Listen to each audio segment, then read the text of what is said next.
पूर्वाश्रमीचे काँग्रेसचे आणि नंतर शिवसेनेचे माजी नगरसेवक देवेंद्र कोठे यांनी नागपूर इथं उपमुख्यमंत्री देवेंद्र फडणवीस यांच्या उपस्थितीमध्ये भाजपमध्ये प्रवेश केला। माजी नगरसेवक देवेंद्र कोठे यांच्या पुढील राजकीय प्रवासाचे पालकत्व मी घेत असून त्यांच्या पुढील सकारात्मक राजकारणाची जबाबदारी माझी असेल। देवेंद्र कोठे यांनी लोकसभा निवडणुकीत पूर्ण ताकदीने भाजप आणि महायुतीचे उमेदवार आमदार राम सातपुते यांच्या प्रचारात सक्रिय व्हावं असं उपमुख्यमंत्री देवेंद्र फडणवीस यांनी सांगितलं। बुधवारी सकाळी नागपूर येथे उपमुख्यमंत्री देवेंद्र फडणवीस यांची माजी नगरसेवक देवेंद्र कोठे यांनी भेट घेतली। यावेळी भाजपचे शहराध्यक्ष नरेंद्र काळे यांची प्रमुख उपस्थिती होती। देशाचे पंतप्रधान माननीय नरेंद्रजी मोदी साहेब, त्याचबरोबर राज्याचे उपमुख्यमंत्री माननीय देवेंद्रजी फडणवीस साहेब यांच्या कार्यावर विश्वास ठेवून मी आज त्यांना या ठिकाणी भेटण्यासाठी आलो होतो।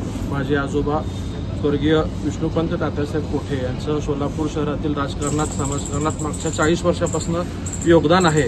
याची सर्व वस्तुस्थिती कल्पना साहेबांना होती। साहेबांकडून मला भेटीला बोलवलं होतं। आज त्यांची मी भेट घेतली। शहरातल्या सर्व राजकीय परिस्थितीवरती चर्चा झाली आणि साहेबांनी मला शब्द दिला आहे की मी पूर्ण ताकदीने तुमच्यासोबत उभा राहणार आहे आणि तुमचं पालकत्व मी स्वीकार करतोय।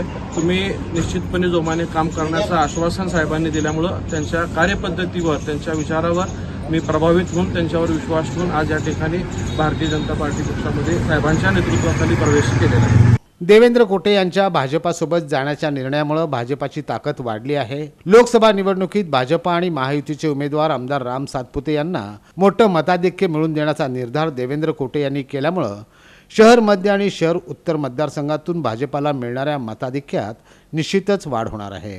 माननीय तात्या कोठे जी करत होते त्यांचे नातू देवेंद्रजी कोठे 2 वेळा नगरसेवक आहेत। ते आज भारतीय जनता पार्टीत प्रवेश केल्यामुळं निश्चितपणे भारतीय जनता पार्टीची एक ताकद वाढलेली आहे आणि येणाऱ्या काळात निश्चितपणे लोकसभेच्या सीटवर याचा निश्चितपणे परिणाम होणार आहे आणि एक चांगली ताकद आमच्याबरोबर आल्यामुळं भारतीय जनता पार्टीची ताकद वाढली आणि फडणवीस साहेबांनी पूर्णपणे ताकद देण्याचं आम्हाला आश्वासित केलेलं आहे देवेंद्रजी कोठे यांना।